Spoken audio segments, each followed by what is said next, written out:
इस वक्त हम दरगाह मटके बाबा पीर के यहाँ मौजूद हैं। जैसा कि आप जानते हैं कि उर्स का सीज़न शुरू होने वाला है, ख़ास कर के ख्वाजा गरीब नवाज़ का जो उर्स होता है, इस सिलसिले में दिल्ली सरकार की तरफ से एक कमेटी बनी हुई होती है, उर्स कमेटी। उसमें तकरीबन 15-16 साल सलाउद्दीन रहे पहले, फिर उसके लास्ट ईयर जो थे जाकिर खान रहे। इस बार जो था कई लोगों को इस बारे में सोचा जा रहा था कि दरगाह के हवाले से आएंगे, कई लोगों के नाम भी थे, यहाँ के भी कुछ दरगाह के नाम थे, एक निज़ामुद्दीन औलिया की दरगाह के कुछ नाम थे, कई नाम थे। लेकिन ऐसे में जो है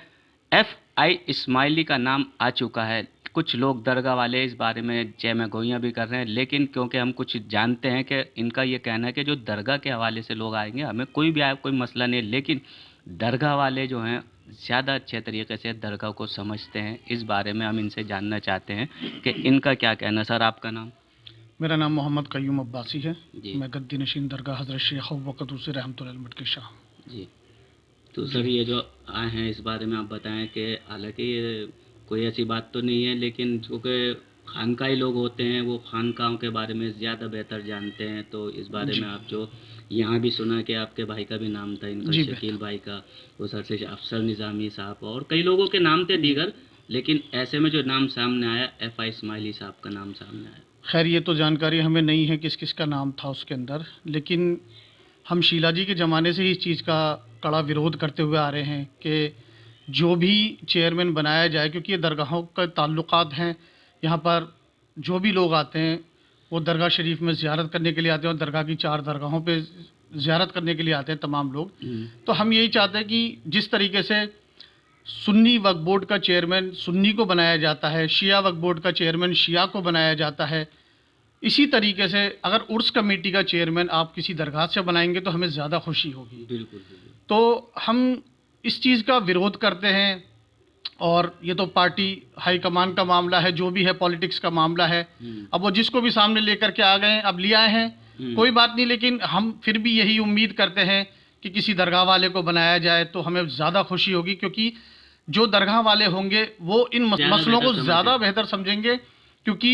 दरगाह शरीफ के अंदर शकील भाई जो हैं हमारे, ये काफ़ी सालों से लड़ाई लड़ते हुए आ रहे हैं। हमने हाई कोर्ट के अंदर इसमें मुकदमा भी डाला हुआ है, सिर्फ दरगाह की ज़मीनों को बचाने के लिए, ताकि जो श्रद्धालु हर धर्म के लोग यहाँ पर आते हैं, ऐसा नहीं है कि सिर्फ यहाँ पर मुस्लिम आते हैं, यहाँ हर धर्म के लोग आते हैं, लाखों लोग आते हैं, तो यहाँ पर सुविधाएं भी होनी चाहिए। इसके अंदर हमने हाई कोर्ट के अंदर भी मुकदमा फाइल किया हुआ है, दिल्ली सरकार के ऊपर भी किया हुआ है, और हमने सेंट्रल गवर्नमेंट के ऊपर भी इसमें मुकदमा फाइल किया हुआ है कि नाजायज़ तरीके से जो आप दरगाहों की ज़मीनों को कब्जे में लिए जा रहे हैं, और वहाँ पर जो मर्जी में आता है आप वो करते हैं, तो ये चीज़ नाजायज़ है। इसके लिए हम लोग आवाज़ उठा रहे हैं और इंशाल्लाह हमेशा उठाते रहेंगे। जैसे कि देखते हैं कि पहले जो था इसमें अजमेर का जो सिलसिला होता था उर्स का, तो जामा मस्जिद पर कैंप लगता था, काफ़ी लोग आते थे यहाँ पर। अब वो जी बुराड़ी में पहुँचा दिया गया, लेकिन जी वहाँ जो लोगों के बहुत खासकर जो ज़ायरीन होते हैं उसको बहुत मसले पेश आते हैं जब वो आदमी को मालूम नहीं होता, खासकर गैस सिलेंडर के, जी आप गैस नहीं लाएंगे, चूल्हा लाएंगे, जला देते हैं, आग का भी खतरा रहता है और बहुत सारी बातें रहती हैं।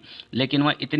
इतनी दूर है और उनको सुविधा नहीं मिल पाती जो यहाँ आसपास मिल जाती थी जामा मस्जिद के इश्तराक में जो होती थी। तो इस बारे में आपका क्या है? नहीं, अगर बहुत ज़्यादा कंजस्टेड होता था, अगर गवर्नमेंट ने उनको बुराड़ी में भी कैंप दे दिया तो इससे हमें कोई एतराज़ नहीं है। गवर्नमेंट उनका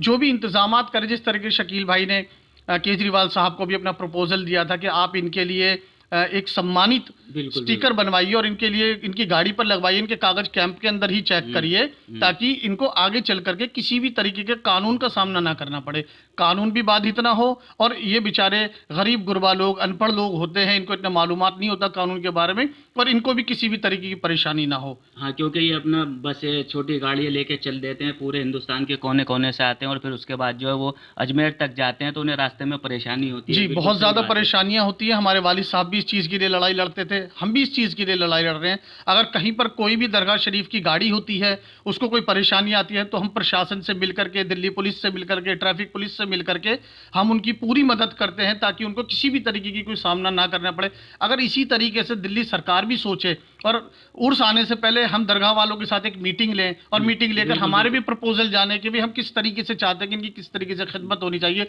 तो हम दरगाह वालों को ज़्यादा खुशी होगी। देखिए, हमारे साथ इस वक्त शकील भाई जुड़े हुए हैं। जैसा कि आप जानते हैं कि ये बहुत पुराने इसमें कार्यकर्ता हैं, कर्मठ कार्यकर्ता, और कई पोस्टों पर रहे हैं। जब से हम कह सकते हैं कि जब से आम पार्टी शुरू हुई वजूद में आई है उस वक्त से ये इनके साथ जुड़े हुए हैं, कह सकते हैं कि फाउंडर मेंबरों में इनका भी योगदान माना जाता है। और एक वक्त तो ऐसा आया था कि इनको जो है टिकट मिलने की हो रही थी, अब क्या वजह रही ये तो सरकार ही जानती है, लेकिन क्योंकि ये दरगाह के हवाले से हैं और दरगाहों के हवाले से जो ये उर्स कमेटी के चेयरमैन का मुंतखब किया गया है, इस सिलसिले में हम इनसे जानना चाहते हैं कि आपका, हमने सुना था किसी के ज़रिए कि भाई आपका भी इसमें नाम है, लेकिन कोई बात नहीं, पार्टी ने किसका फैसला किया तो पार्टी बेहतर जानती है, लेकिन आप इस बारे में क्या कहना चाहेंगे, क्योंकि अब आगे उर्स भी आने वाला है। शकील भाई। अस्सलाम वालेकुम वरहमतुल्लाहि वबरकातुहू। सबसे पहले तो मैं अपने मुल्क के उन सभी लोगों के लिए दुआ करना चाहूँगा जो कोरोना के अंदर फौत हो गए, और जिन कोरोना वॉरियर्स ने उनके लिए दिनों रात मेहनत की है, मैं उनके लिए अल्लाह से दुआ करना चाहूँगा कि अल्लाह ताला उनको बुलंदी का दर्जा अता फरमाए। और रही बात हमारी उर्स कमेटी दिल्ली सरकार की, तो ये फ़ैसला स्वागत योग्य है, क्योंकि इसमें गलती किसी की नहीं, गलती हमारी है कि हम आला कमान को या जो भी ज़िम्मेदारान हैं उनको समझाने में नाकामयाब रहे, और हम अपनी बात ठीक तरीके से नहीं कह पाए, या कह लीजिए इतना वक्त नहीं मिल पाया। गवर्नमेंट अपना काम बहुत सुचारू रूप से कर रही है, बहुत अच्छा काम कर रही है, और उर्स कमेटी में भी काफ़ी बदलाव के लिए हम मुख्यमंत्री जी से मिल चुके हैं। बहुत अच्छे बदलाव उन्होंने दिए हैं, हमारे सुझावों पर उन्होंने जल्दी अमल करने का हमें आश्वासन दिया है, और इंशाल्लाह वो बेहतर करेंगे भी, क्योंकि जिस तरीके से दिल्ली की खिदमत वो कर रहे हैं, आज तक किसी ने इतिहास में इस तरीके से अच्छे काम नहीं किए हैं। और रही बात इस चीज़ की, जो भी बने हैं भाई FI इस्माइली जी, वो भी हमारे बड़े दिल के करीब हैं और बड़े अच्छे उन्होंने पार्टी में काम किए हैं, तो हम उनके साथ कंधे से कंधा मिला करके दरगाहों के लिए काम करना चाहेंगे। और जो भी मुद्दे हैं, जो भी मुद्दे की लड़ाई है, जो भी चीज़ें हम जानते हैं या अपनी मेहनत से हमने सीखी हैं, इंशाल्लाह उनको भी बताएंगे और उनसे आग्रह करेंगे कि वो इन चीज़ों को आगे अंजाम दें और सभी दिल्ली की दरगाहों के लिए काम करें, क्योंकि गरीब गुरबा ज़ायरीन जो आते हैं पूरे मुल्क हिंदुस्तान से, उनको जिस भी तरीके की दिक्कतें पेश आती हैं, उन दिक्कतों के लिए हमारे जो क्षेत्रीय विधायक हैं वो भी काफ़ी कर्मठ हैं, वो भी मदद करते हैं, जिसमें हमारे खासकर प्रवीण देशमुख हैं यहाँ पर जंगपुरा विधानसभा से, और भी कई मुस्लिम हमारे भाई हैं जो विधायक हैं, तो उनकी मदद भी हम लेते रहते हैं, जैसे पानी का टैंकर उपलब्ध करवाना और मोबाइल टॉयलेट उपलब्ध करवाना। तो ऐसी बात नहीं है, मदद तो दिल्ली सरकार की हमें काफ़ी मिलती है, लेकिन ये जो बार बार मसला सामने आ जाता है कि वहाँ भी विचारधारा के लोगों को बना दिया जाता है, क्योंकि शीला जी ने भी ऐसा कई बार किया है और कई साल तक चौधरी सलाउद्दीन साहब रहे। और मुझे याद है एक बार जब मेरे वालिद साहब ज़िंदा थे, तो चौधरी सलाउद्दीन साहब को उन्होंने इनवाइट किया था दरगाह शरीफ के अंदर, तो वो दरगाह पर ऊपर तक नहीं आए थे। हमारा जो दरगाह है मटका पीर, वो टीले पर है, एक ऐतिहासिक टीले पर है, तो वो नीचे ही रुक गए थे मस्जिद में नमाज़ पढ़ने के बाद, और हमारे वालिद साहब ने काफ़ी आग्रह किया कि जनाब आली ऊपर दरगाह पे तो आइए, आप देखिए तो सही क्या यहाँ पर दिक्कतें हैं, क्या परेशानी है, क्योंकि हमारा अक्सर टीला वगैरह फट जाता है और रिपेयरिंग की ज़रूरत होती है। हमारे वालिद साहब को इतना पता नहीं था कि उस कमेटी की क्या क्या पावर्स हैं,